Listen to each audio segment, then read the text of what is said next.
As you know, Phonak has been committed to having hearing solutions for the cross-patient population for many years.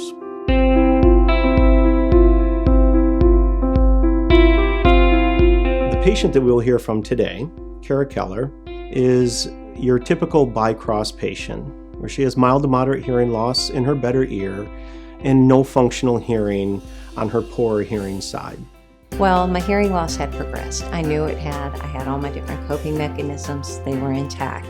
My husband and I had gone to a marriage retreat weekend, a renewal with all these other couples, and the weekend was going great. I had all my little tactics. I knew the speakers, where they like to stand in the room. I'd sit to the right side of the room so I could put my good ear toward the speaker. I could see him. I could read his lips.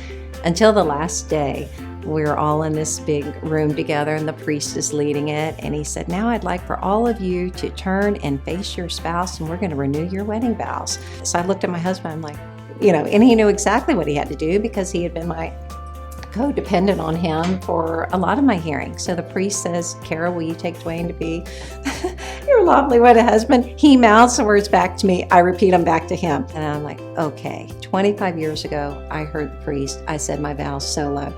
I need to do something now. And so that was my tipping point. Being in an ENT in a medical practice, we do get a large number of referrals for patients that have hearing loss similar to Kara's, where they've got a better hearing ear and then one ear that is poor hearing. With their friends and family, there can be maybe some mixed messages, mixed set of symptoms where in certain situations they seem to be functioning relatively well, but in other situations communication just falls apart. And I find that often it's because these patients very quickly start to compensate by doing things like getting people off to their better hearing side. While yes, functionally that's helping them to some degree, it's a lot of work. And so at the end of the day, these patients are often very fatigued because they are having to do so much physically, mentally to hear.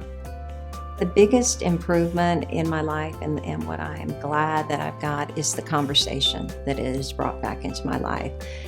Conversation is two ways. It's supposed to be two ways. And I am an outgoing person and I have no problem talking, but I was greatly missing the input that was coming to me. I tried to listen, I worked hard to listen, but I missed so much, and that's added such a richness back to me. I hear the sentence the first time. I can go right on with the conversation. So with Cross2 technology, many of the benefits that the patient can expect to achieve will not only be improved localization or lateralization of sound awareness, but a much better ability to manage noisy background situations. When they're driving in cars, when they're out to restaurants, when they're walking down the street, they do not have to now manage because of either the noise source or the signal of interest where they have to position themselves in order to achieve effective, good listening in every environment. I got in my car and immediately the radio blasted because the radio was set on what it was set on when I arrived pre-hearing aid, and I turned it off, and the road noise and the cars going by and the loudness of my blinker, and it was overwhelming. And I called my 22-year-old son at college, who's a senior. He said, you're going to be fine. And I hung up with him, and it was like, bring it on. Let's go. Loud, noisy, wonderful world. I'm ready for it. And got home, and my daughter's same scenario. The things I could hear, picked up the basketball carpool. I heard everything going on in the car in the back seat.